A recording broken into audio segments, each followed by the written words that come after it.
প্রিয় শিক্ষার্থীবৃন্দ, আসসালামু আলাইকুম। আশা করি তোমরা সবাই ভালো আছো। একাডেমিক্স এডুকেশনে তোমাদেরকে আবারও স্বাগত জানাচ্ছি। আজকে আমরা আলোচনা করব হিসাব বিজ্ঞান প্রথম পত্রের 4র্থ অধ্যায় রেওয়ামিল নিয়ে।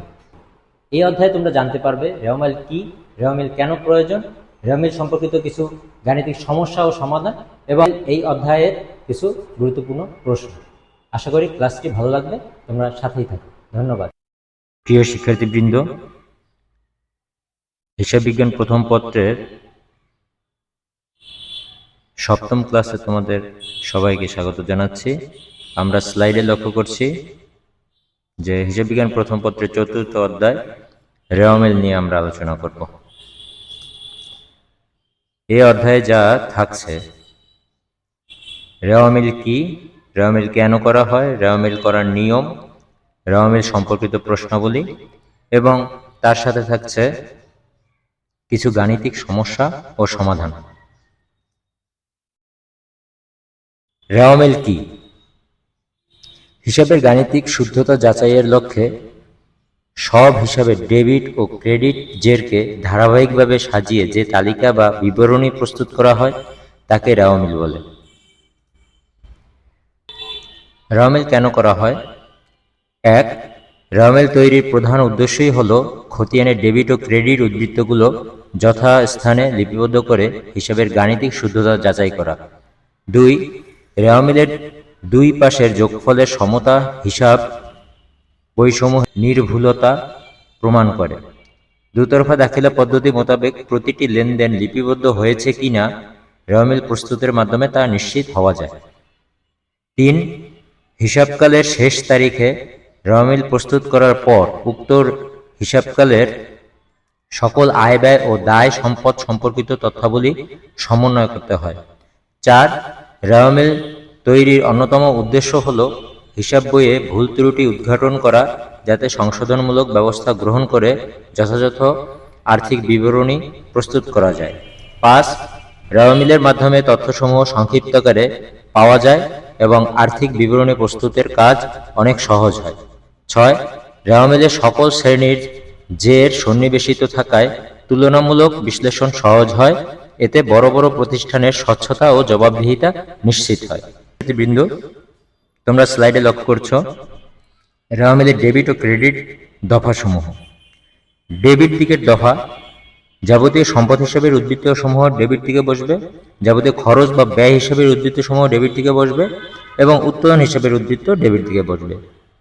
এবং ডেবিট দিকের অন্যান্য দফাগুলো যাবতীয় সম্পত্তি যেমন নগদ, আসবাবপত্র, দালান কোঠা, যাবতীয় অগ্রিম ব্যয়, অগ্রিম ভাড়া, অগ্রিম বেতন, যাবতীয় খরচ, বেতন খরচ, মজুরি খরচ, যাবতীয় ক্ষতি, চুরি, অনাদায়ী পাওনা, আগুনে বিনষ্ট পণ্য, দায়ের সুদ, মূলধনের সুদ, ঋণের সুদ, বকেয়া আয়, অনাদায়ী বিনিয়োগের সুদ, অর্জিত কমিশন, আয় হ্রাসসমূহ, বিক্রয় ফেরত, বিক্রয় বাট্টা, মালিকানা সত্ত্ব হ্রাস, উত্তোলন, আয়কর, জীবন বীমা প্রিমিয়াম। এই দফাসমূহ রেওয়ামিলের ডেবিট দিকের দফা। রেওয়ামিল ক্রেডিট দিকের দফাসমূহ মালিকানা সত্ত্ব হিসাবের উদ্ধৃত, যাবতীয় দায় হিসাবের উদ্ধৃত, যাবতীয় আয় হিসাবের উদ্ধৃত। যাবতীয় দায় বিবিধ পাওনাদার, প্রদেয় বিল, ব্যাংক ঋণ, ঋণপত্র, ডিবেঞ্চার, বন্ড ইত্যাদি। যাবতীয় আয়, লাভ, প্রাপ্ত কমিশন, বিক্রয়, বিনিয়োগের সুদ, উত্তোলনের সুদ ইত্যাদি। বিভিন্ন ভবিষ্যৎ সঞ্চিতি, অবচয় সঞ্চিতি, বাট্টা সঞ্চিতি, সাধারণ সঞ্চিতি। অগ্রিম আয়, অগ্রিম ভাড়া প্রাপ্তি, অগ্রিম উপভাড়া ইত্যাদি। বকেয়া ব্যয়, বকেয়া বেতন, বকেয়া ভাড়া ইত্যাদি। ব্যয় হ্রাস, ক্রয় ফেরত, ক্রয় বাট্টা ইত্যাদি। বিভিন্ন তহবিল, পেনশন তহবিল, লভ্যাংশ, সমতাকরণ তহবিল ইত্যাদি। আমরা নেক্সট স্লাইডে চলে যাই। এখানে তোমরা দেখতে পাচ্ছ একটি সমস্যা। সমস্যাটা কি? জনাব আকবর একজন খুচরা ব্যবসায়ী, তার হিসাব বই হতে 2024 সালের ডিসেম্বর মাসে নিম্নোক্ত লেনদেন পাওয়া যায়। 1 তারিখে দেওয়া আছে যে নগদে বিক্রয় 5 লক্ষ টাকা। 15 তারিখে ব্যাংকে জমা দেওয়া হলো 1,25,000 টাকা। 20 তারিখে চেকের মাধ্যমে ভাড়া খরচ পরিশোধ 10,000 টাকা। 25 তারিখে ব্যাংক হতে উত্তোলন 40,000 টাকা। 31 তারিখে রহমান ট্রেডার্সের কাছ থেকে ক্রয় 25,000 টাকা। উপযুক্ত তথ্য অবলম্বনে একটি রেওয়া মিল প্রস্তুত করো। তো রেওয়া মিলটির যোগফল হবে 5,25,000 টাকা। আমরা এই সমস্যার সমাধান করার জন্য ডাইরেক্ট রেওয়া মিল করার আগে ধাপে ধাপে যদি যাই তাহলে বিষয়টি অনেক সহজ হয়। যেমন প্রথমে আমরা এই লেনদেনগুলোর জাবেদা করব, জাবেদার পরে এই লেনদেনগুলো খতিয়ান করব, খতিয়ানের উদ্বৃত্তগুলো নিয়ে আমরা রেওয়া মিল করব। আমরা একটু দেখি নেক্সট স্লাইড। হ্যাঁ, এখানে দেখা যাচ্ছে আমরা প্রথমে জাবেদা করে নিলাম। যেমন 1 তারিখে নগদে বিক্রয় 5 লক্ষ টাকা। এটা জাবেদা কি হবে? নগদান হিসাব ডেবিট, বিক্রয় হিসাব ক্রেডিট।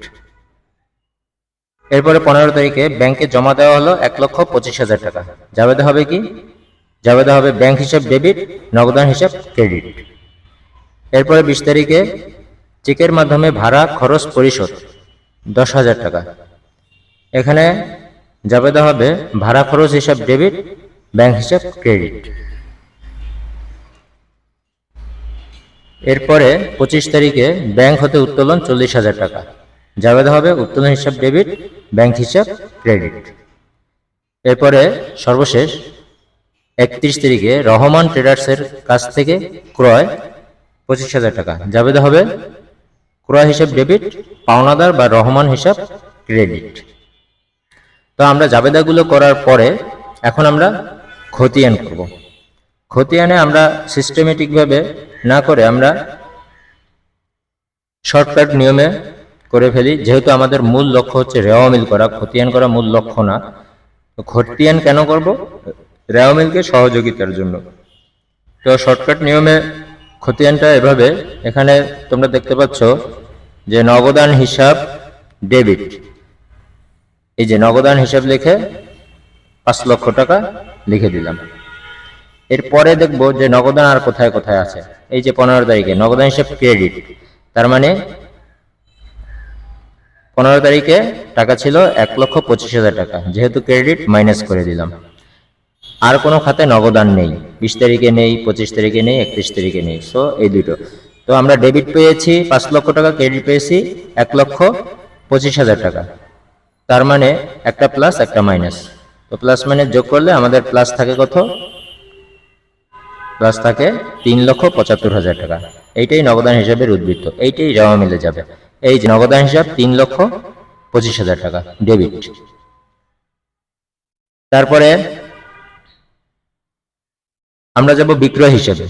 তো বিক্রয় হিসাবে টার্ম, যেহেতু বিক্রয় হিসাব একটি টার্মই আছে, সো বিক্রয় হিসাবে টাকা ছিল 5 লক্ষ টাকা, ক্রেডিট যেহেতু এই যে ক্রেডিট পাশে 5 লক্ষ টাকা, রেওয়া মিলে ক্রেডিট পাশে 5 লক্ষ টাকা। এরপরে আমরা যাব ব্যাংক হিসাব। তো ব্যাংক হিসাবে একটি আইটেমই আছে,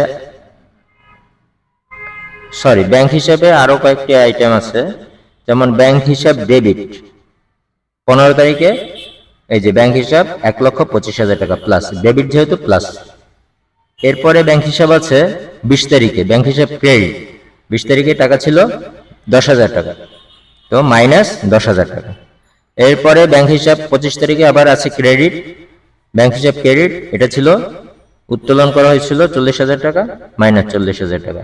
এখন এটা প্লাস মাইনাস করলে আমাদের টাকা থাকে 75,000 টাকা প্লাস থাকে, তার মানে ডেবিট। তো আমরা লিখে ফেললাম যে ব্যাংক হিসাব 75,000 টাকা ডেবিট। এরপরে আসি ভাড়া খরচ হিসাব। তো ভাড়া খরচ হিসাব বা ভাড়া হিসাব যাই লেখো, তো ভাড়া হিসাব, ভাড়া যেহেতু একটা টার্ম, সো ভাড়া আছে 10,000 টাকা। তো ভাড়া যেহেতু খরচ ডেবিট, ভাড়া খরচ হিসাব 10,000 টাকা। এরপরে আমরা যাব উত্তোলন হিসাব। উত্তোলন হিসাব সবসময় ডেবিট হয়, যেহেতু একটা আইটেম, তো উত্তোলন হিসাব 40,000 টাকা প্লাস উত্তোলন হিসাব ডেবিট 40,000 টাকা। এরপর আমরা যাব ক্রয় হিসাব। ক্রয় হিসাব ডেবিট, তো ক্রয় হিসাব যেহেতু একটা আইটেম আছে, তো ক্রয় হিসাবটা 25,000 টাকা, বাকিতে ক্রয় করেছিলাম, ক্রয় হিসাব ডেবিট 25,000 টাকা, যেহেতু এটা একটা খরচ আইটেম। এরপরে আমরা দেখবো পাওনাদার হিসাব বা রহিম হিসাব। তো পাওনাদার হিসাব ক্রেডিট, ক্রয়ের যে টাকাটা সেটাই পাওনাদার হিসাব। পাওনাদার হিসাব ক্রেডিট 25,000 টাকা। আমরা ডেবিট পাশে আইটেমগুলো যোগ করলে আমরা পাবো 5,25,000 টাকা, ক্রেডিট পাশের আইটেম যোগ করলে পাবো 5,25,000 টাকা। এটাই মূলত রেওয়ামিল। আশা করি সবাই বুঝতে পারছো। আমরা নেক্সট স্লাইডে চলে যাব। নেক্সট স্লাইডেও একটা সমস্যা বলা আছে যে মিস্টার সৈকত একজন ব্যবসায়ী, তার হিসাবপত্রের আলোকে 2024 সালের জুন মাসের লেনদেনগুলোর কয়েকটি নির্বাচন করা হয়েছে। নির্বাচিত লেনদেনগুলো নিম্নরূপ। 1 তারিখে বলা হয়েছে নগদে মূলধন সংযোজন 3 লক্ষ টাকা, 6 তারিখে বাকিতে মাল ক্রয় 1,60,000 টাকা, 12 তারিখে বাকিতে মাল বিক্রয় 2 লক্ষ টাকা, 25 তারিখে চেকের মাধ্যমে অফিস ভাড়া পরিশোধ 30,000 টাকা। প্রশ্ন, ক নম্বরে মিস্টার সৈকতের উল্লেখিত লেনদেনগুলো জাবেদা দেখাও। খ নম্বর, 2024 সালে 31শে জুন তারিখে সংশ্লিষ্ট হিসাবগুলোর খতিয়ান উদ্বৃত্ত দেখাও। 2024 সালের 31শে জুন তারিখে সমাপ্ত বছরের রেওয়ামিল উপস্থাপন করো। তার মানে এখানে জাবেদাও দেখাতে বলেছে, খতিয়ানও দেখাতে বলেছে এবং রেওয়ামিলও দেখাতে বলেছে। এর আগের সমস্যায় শুধুমাত্র রেওয়ামিল দেখাতে বলা হয়েছিল। তো আমরা রেওয়ামিল করার জন্য সুবিধার জন্য জাবেদা এবং খতিয়ান করে নিয়েছি। এখানে এই সমস্যার মধ্যে জাবেদাও করতে বলছে, খতিয়ানও করতে বলছে, রেওয়ামিলও করতে বলছে। চলো আমরা একটু দেখি।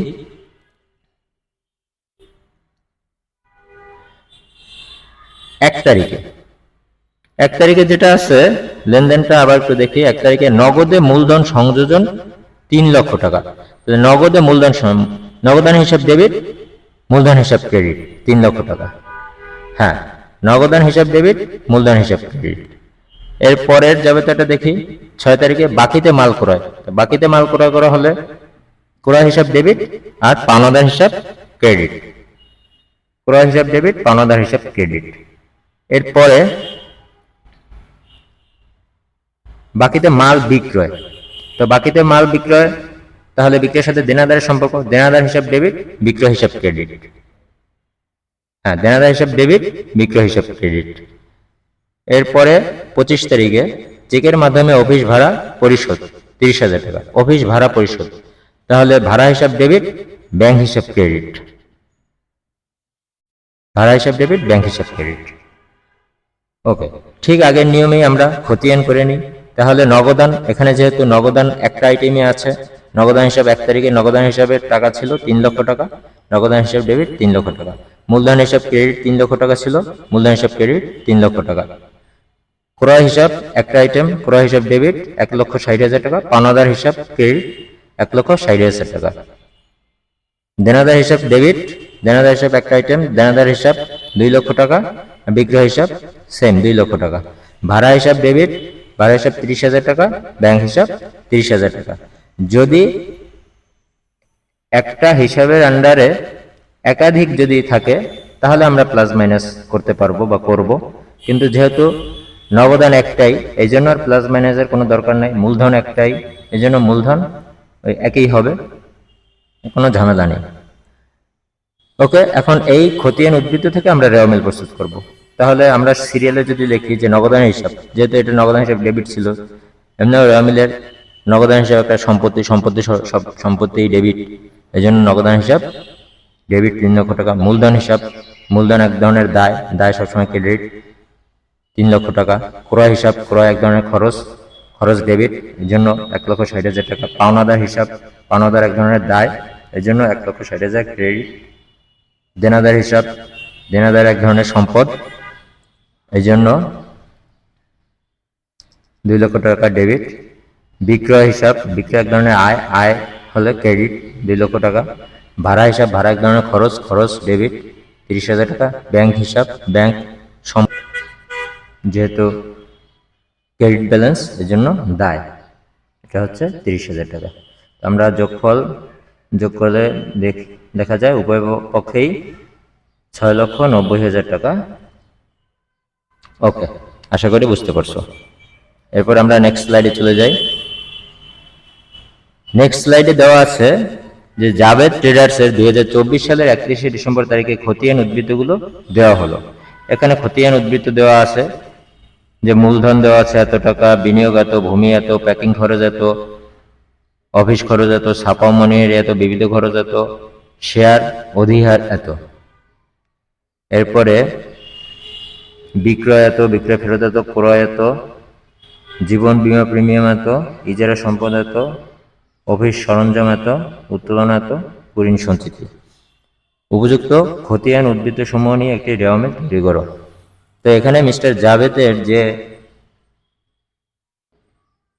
খতিয়ান উদ্ধৃত, এই খতিয়ান উদ্ধৃত হয়তো ভুলও হতে পারে, শুদ্ধও হতে পারে। আমরা এই উদ্ধৃত নিয়ে একটি রেওয়ামিল তৈরি করব। আমরা একটু রেওয়ামিল তৈরি করে দেখি। এখানে উত্তরটা হবে কত? 1,51,000 টাকা। ওকে, আমরা রেওয়ামিলের ছকটা বুঝে নেই যে ঠিক জাবেদার মতোই ছকটা হবে। তো জাবেদায় আমরা তারিখ লিখতাম, এখানে লিখবো ক্রমিক নাম্বার। আর জাবেদায় আমরা লিখতাম বিবরণ, এখানে লিখবো হিসাবের নাম। জাবেদায় খতিয়ান পৃষ্ঠা ছিল, এখানেও খতিয়ান পৃষ্ঠা হবে। জাবেদায় ডেবিট টাকা ছিল, এখানেও ডেবিট টাকা হবে। জাবেদায় ক্রেডিট টাকা ছিল, এখানেও ক্রেডিট টাকা হবে। ওকে, আমরা এখন দেখে নিই কোন আইটেম কোন দিকে যাবে। হ্যাঁ, মূলধন। প্রথমে মূলধন। মূলধন আমরা জানি কি? মূলধন ক্রেডিট। তো মূলধন 96,000 টাকা ক্রেডিট। ওকে, এরপরে আমরা দেখব বিনিয়োগ। বিনিয়োগ 25,000 টাকা ডেবিট। বিনিয়োগ 25,000 টাকা ডেবিট। এরপরে আমরা দেখব ভূমি। ভূমি সম্পদ, এর জন্য ডেবিট 45,000 টাকা। ভূমি 45,000 টাকা ডেবিট। এরপরে প্যাকিং খরচ। প্যাকিং খরচ এখানে বলাই আছে যে খরচ, সকল ধরনের খরচ ডেবিট। তো প্যাকিং খরচ 2,000 টাকা ডেবিট। প্যাকিং খরচ 2,000 টাকা ডেবিট। এরপরে অফিস খরচ। অফিস খরচ 7,000 টাকা, এটাও ডেবিট। অফিস খরচ 7,000 টাকা ডেবিট। এরপরে ছাপা ও মনিহারি। ছাপা ও মনিহারি এক ধরনের খরচ। ছাপা ও মনিহারি খরচ হিসেবে ডেবিট হবে 3,500 টাকা। ছাপা ও মনিহারি 3,500 টাকা ডেবিট। এরপরে আছে বিবিধ খরচ ডেবিট 5,000 টাকা। বিবিধ খরচ ডেবিট হবে 5,000 টাকা। এরপরে আছে শেয়ার অধিহার। শেয়ার যেহেতু মূলধনের সাথে রিলেটেড, মূলধন আমরা ক্রেডিট করি, তো শেয়ারটাও আমরা ক্রেডিট করব। যদিও এখানে দেয়া আছে ডেবিট পাশে, এটা একটা ডেবিট পাশে দেয়া আছে বা ক্রেডিট পাশে দেয়া আছে, এইটা মুখ্য বিষয় না, আমরা যথা নিয়মে করব। শেয়ার অধিহার। শেয়ার যেহেতু মূলধনের সাথে রিলেটেড, তো মূলধন আমরা ক্রেডিট করি, শেয়ার অধিহারটাও ক্রেডিট করব। তো শেয়ার অধিহার 15,000 টাকা ক্রেডিট।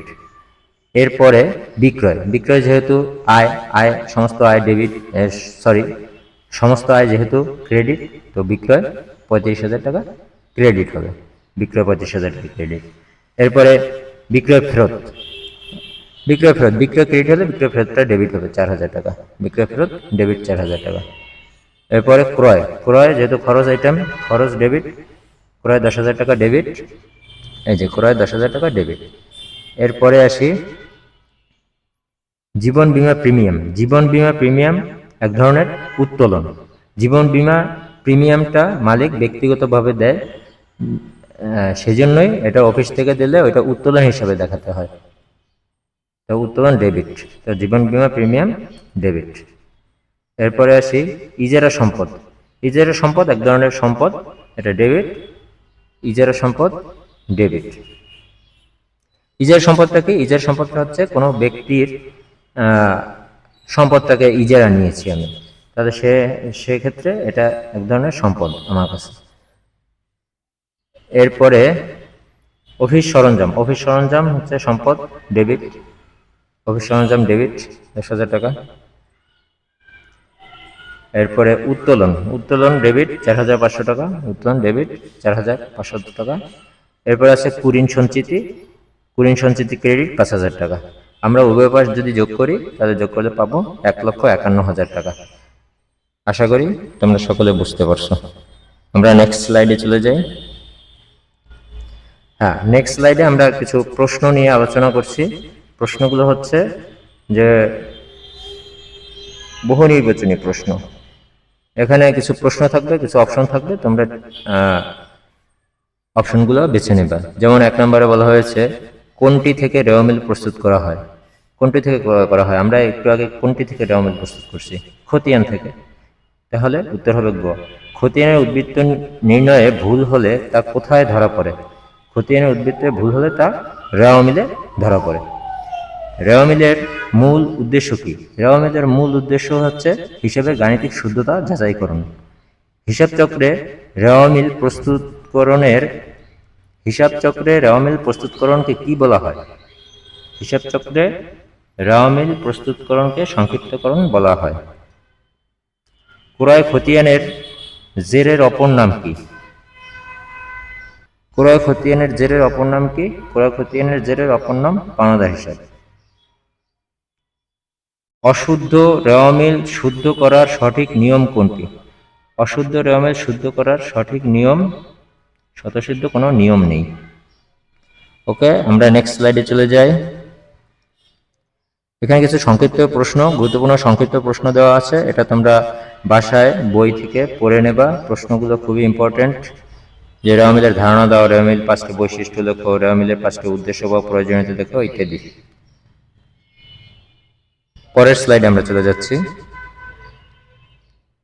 এখানে একটি সৃজনশীল প্রশ্ন দেওয়া আছে। সৃজনশীল প্রশ্নটা কি? মিস্টার জোসেফ এর 31 ডিসেম্বর 2024 তারিখের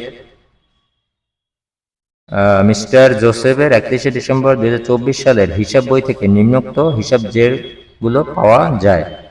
তো কিছু হিসাবের জের দেওয়া আছে।